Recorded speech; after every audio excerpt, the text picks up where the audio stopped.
jamaah salat Jum'ah rahimakumullah.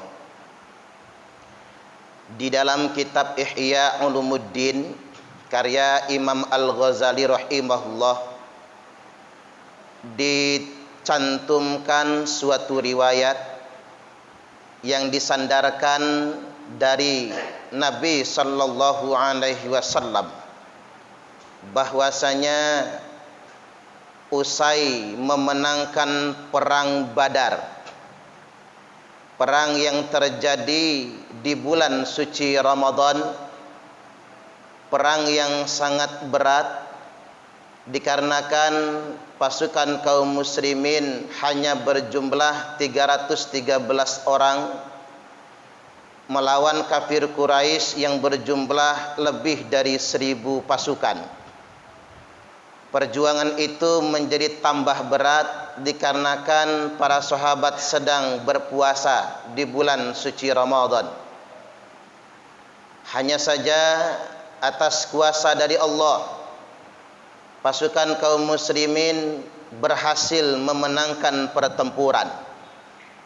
Pulang dari peristiwa Badar, di tengah perjalanan diriwayatkan bahwasanya Nabi sallallahu alaihi wasallam bersabda, "Raja'na minal jihadil asghari ilal jihadil akbar." Kita semua baru saja pulang dari jihad kecil menuju jihad besar. Para sahabat kemudian bertanya, "Wa ma jihadul akbar ya Rasulullah?" Memangnya apa jihad besar itu ya Rasulullah? Nabi menjawab, "Jihadul qalbi au jihadun nafs." Jihad hati, jihad mengendalikan jiwa, atau jihad mengendalikan hawa nafsu. Jadi maksud Nabi, dahsyatnya perang Badar tidak seberapa. Itu masih terkategori jihad kecil. Jihad kita yang sesungguhnya, jihad kita yang sebenarnya adalah jihad mengendalikan hawa nafsu. Sehingganya Allah Subhanahu wa taala berikan pahala sedemikian besar. A'udzubillahi minasyaitonir rajim. Wa amma man khafa maqama rabbih wa nahan nafsa 'anil hawa fa innal jannata hiyal ma'wa. Adapun orang yang semakin takut dengan kedudukan Rabbnya, takutnya hanya kepada Allah saja, tidak takut kepada makhluk, hanya semata-mata muraqabah, waspada, mawas diri, takut kepada Allah semata. Wa nahan nafsa 'anil hawa, dan dia mampu berjihad mengendalikan hawa nafsunya sendiri. Fa innal jannata hiyal ma'wa, maka surgalah tempat tinggalnya. Inilah hadiah bagi kita semua yang berhasil berjihad mengendalikan hawa nafsu kita sendiri. Jamaah Jum'ah rahimakumullah.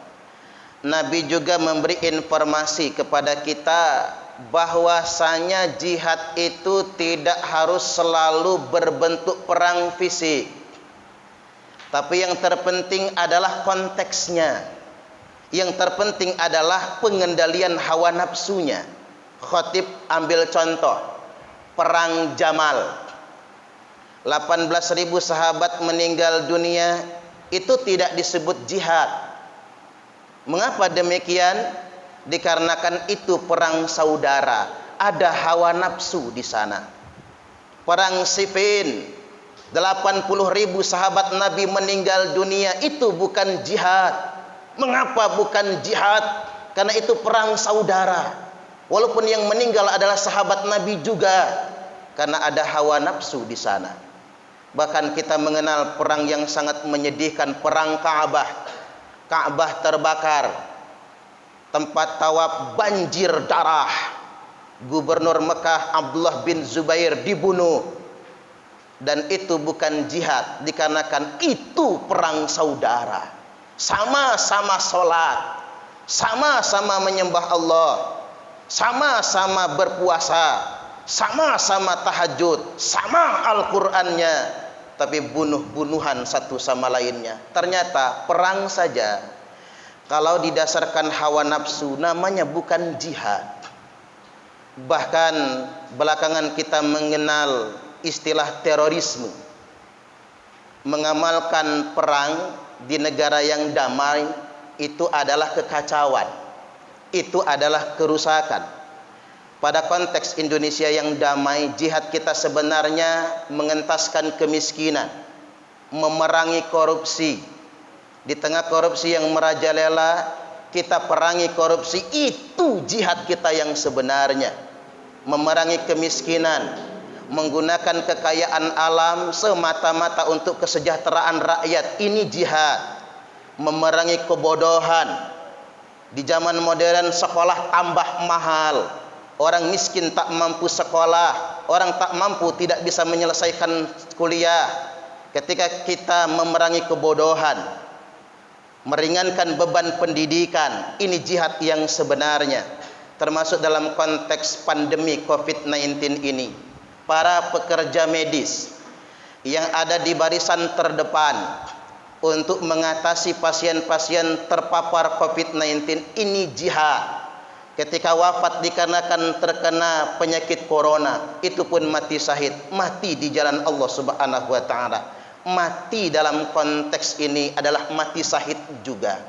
Artinya jamaah Jum'ah rahimakumullah, umat Islam harus benar-benar cerdas memahami jihad. Ini yang pertama.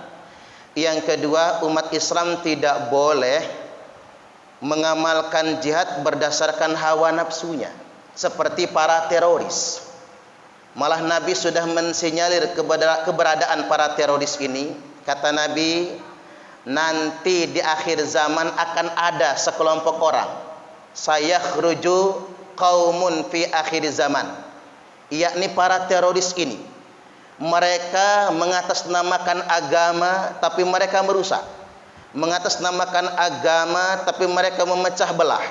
Maka Nabi menegaskan, fa ainama laqitumuhum faqtuluhum fa inna fi qatlihim ajran liman qatalahu yaumal qiyamah.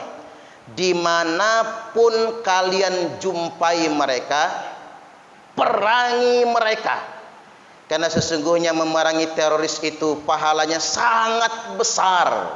Liman qatalahu, bagi yang memeranginya pada hari kiamat nanti.